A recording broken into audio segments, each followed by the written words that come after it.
with the Mariners. They pounded the A's last night 9-2. 12 hits for the M's, 3 from Randy Arozarena, Chris, and he also hit one of the Mariners' 4 home runs in this game. So some impressive stuff on offense. Yeah, they tied a season best with 4 home runs. I mean, there was definitely a Gulf Stream heading out to center field last night, and the Seattle Mariners found where that was and knocked him out of there.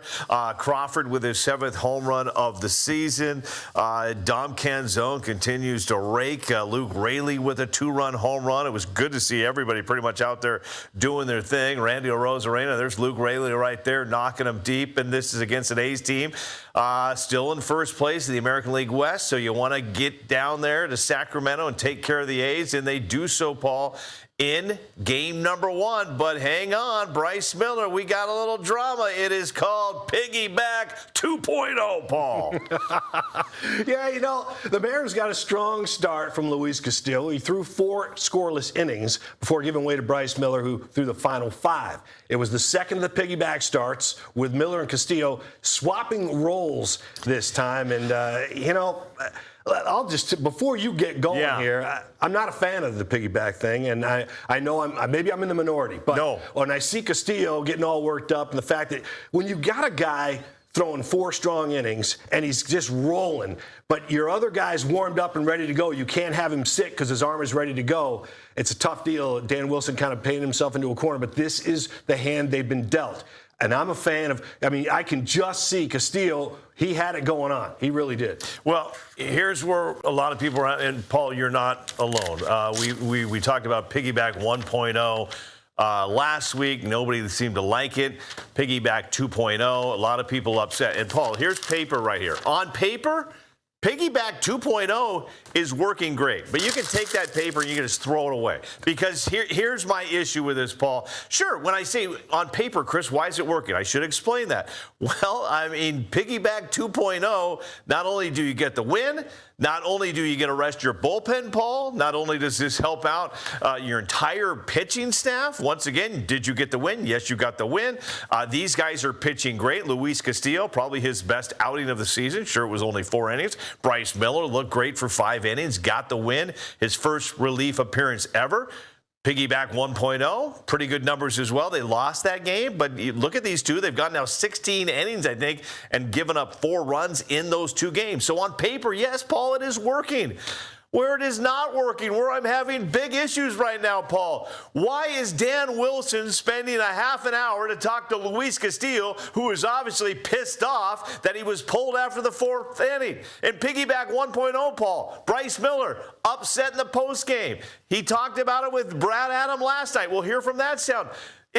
Where is the communication right now? Why is Luis Castillo pissed off he's being pulled? Are they not being told this is going to happen, Paul? This is where I'm concerned. Even though it's working on paper, there's something wrong right now. It just doesn't, I mean, from an outside perspective, and this is maybe that conversation, Dan and him, maybe they're talking about dinner. It doesn't look like that to me, Paul. No, but you're right. From an outsider's perspective, because we're in the media, we can only kind of take so much information, and there might be things going on behind the scenes. But Castillo was noticeably upset when he was told his day was done after 4 innings. He did not want to give way to Miller, but he's doing his best to understand the situation. You know he's coming out. He coming 4 innings. I was kind of asking, maybe one more inning. He told me that Bryce was ready. But as a competitor, you kind of want to go out there and just continue. But at the same time, you got to respect his. We knew that was part of the plan, and you got to respect what his decision was. For at least my seasons here in the major leagues, I've never seen this piggyback.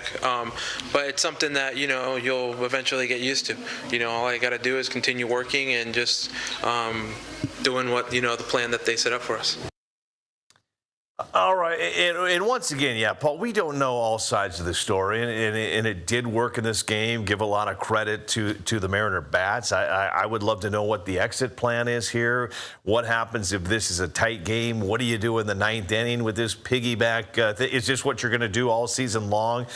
Bryce Miller, I mean, come on. This guy should be a starter.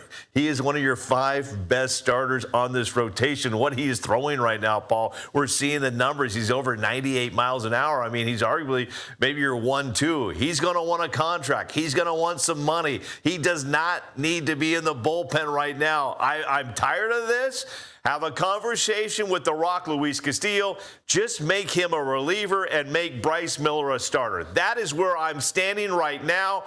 I get it. Luis Castillo, great history, great pitcher, incredible. But for me right now, this season, that man right there is the 6th best pitcher on the rotation. I think what we're looking at here is the bigger picture. What is the bigger picture? We don't know what the end game is for the Mariners right now. It's working right now during this stretch. But in the next week or so, is this going to work in the next 2 weeks? What is the end game for these guys? And we talked a little about in the sports office a little bit earlier, the fact that Luis Castillo, if he continues to pitch the way he did last night, he's working up that trade stock again. And then all of a sudden, you look at Jerry DiPoto, who's not afraid of making a deal before the deadline at the end of July, could be getting something back from Castillo, who, by the way, has another year left on his contract with the Mariners. It pays him roughly $25 million for the season. So he has some options as far as his future goes, for sure. There's money on the table for Luis Castillo, no matter where he pitches. But I wouldn't put it past Jerry DiPoto as Castillo. And Chris, we've talked about this before.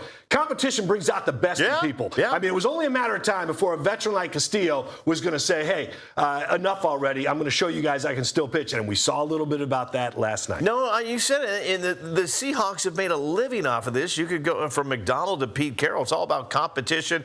Next man up, next player up. And the Rock stepped up in this game. And yeah, sure, he should look pissed that he got taken out of that game. He was rolling. Where I'm lost on this is the communication. Why does Bryce Miller not know that he was going to go to the bullpen? I think it was 2 days ago he was told about this. Luis, why is he being told that you're coming out after the 4th inning no matter what happens? That's where I'm a little lost on what's going on here. I mean, it's not like we're playing Little League Baseball, Paul. I mean, I felt like I had more communication with my coaches back in the day in 11 and 12-year-old baseball. Luis should not be upset. He should know. 4th inning, no matter what. Perfect game, no matter, you're coming out. That's what we're doing. Yeah. I don't, that's where I'm a little lost in this whole thing. No, you're right. I think he really wanted was just a shot, just to stay in this thing a little bit longer because he was pitching so well. And look, man, I've been on this show telling you the same thing. I would love to see a starter go more than 6 innings. It feels like these guys go 6, they're done for the day. If they're rolling, keep them in there. But I know they had this plan in place last night, and Bryce was ready to go. I think Dylan did a nice job just explaining to him, look, this is the deal, the hand that we're dealt. So, again, we could talk more and more about this. And then the other side of it, once again, I go, on paper, it worked. Yeah. On paper, it's working. 2 games in, it's working. Like we both agree, the bigger picture is where do you go from here? Yeah. You're going to keep this up, so next time Bryce gets a start, and then Luis throws for 4 or 5 innings out of the bullpen? I don't know, man. I just don't think that's sustainable. Our good friend Aro Arsuto, she loves drama and chaos, as she talks about it. And, Paul, we had drama, we had chaos yesterday. On Sunday, a little drama as well. Randy Arozarena misplayed a deep fly ball in left field, opting to backpedal instead of turning to track it, which allowed the ball to hit the wall for a 2-run double. It was costly in this game against the Royals. In the next inning, Julio Rodriguez was first up and was not ready for his at-bat. Julio got a clock violation. After the game, Dan Wilson explained why Julio was why he was late, and also he talked about Randy's misplay in left field. Yeah, I mean, I thought off the bat it was a pretty routine fly ball. Looked like it just, the wind was kind of pushing the ball quite a bit to left field, and just kind of kept going from what I could see.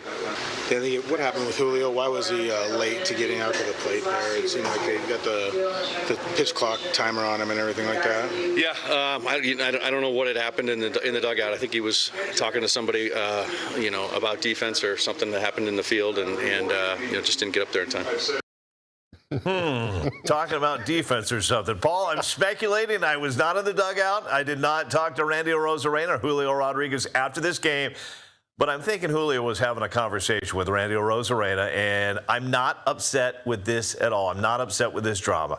With Cal Raleigh rehabbing in Arizona, you need some leaders right now. There's a lot of drama with this team, and you need guys like Julio to step up. And I am hopeful, Paul. I am hopeful. He was late to that at-bat because he was having a deep conversation with Randy Arozarena, and about defense and doing the right thing. So this team needs leaders right now, and Julio Rodriguez should be one of those leaders. All right, let's take a look at the AL West. The only division, by the way, that does not have a team with a winning record. The Athletics are on top, sitting at 500, followed by the Mariners, Rangers, Astros, and Angels. The M's are 26 and 29. If you had to throw a grade at the Mariners, what would it be 55 games in, Chris? All right, you want to go first? You want to give your grade? Yeah, I waffled. I can't give them a C. There's too much talent on this team. I give them a B-. I mean, they've underachieved, but we're only 55 games in. All right, 3 games under 500. No Cal Raleigh. Brendan Donovan out. Drama around the pitching staff. Defense has been subpar at best. But guess what?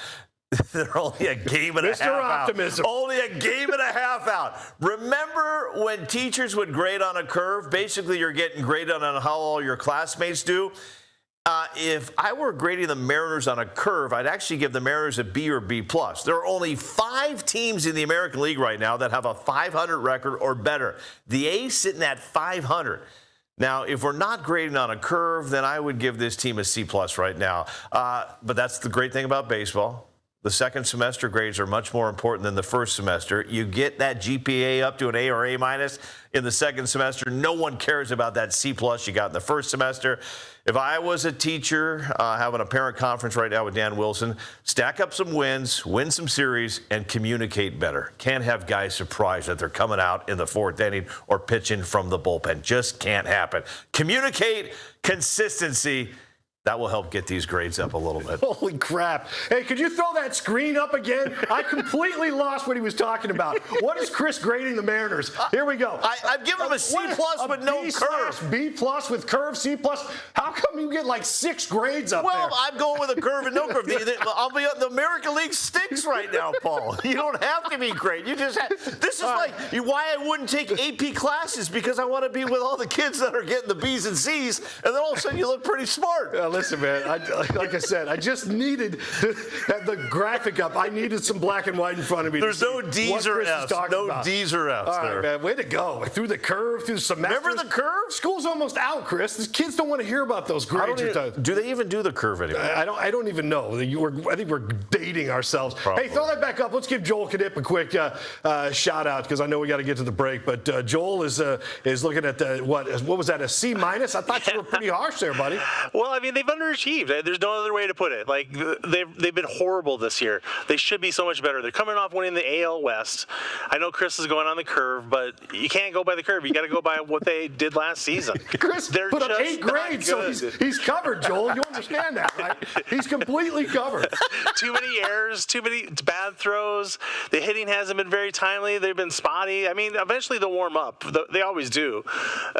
And the thing that was their ace in the hole is their pitching staff, and they've been average at best. They're like, I think, the 8th best pitching staff in the league this year, and they should be like in the top 2 or 3. We've got 17 minutes. We've got 17 minutes on this show, Joel, and we haven't even mentioned J.P. Crawford throws to first base. We'll let Softy get into that. But Yes. yeah, I mean that would bring that grade down a little bit. Yeah.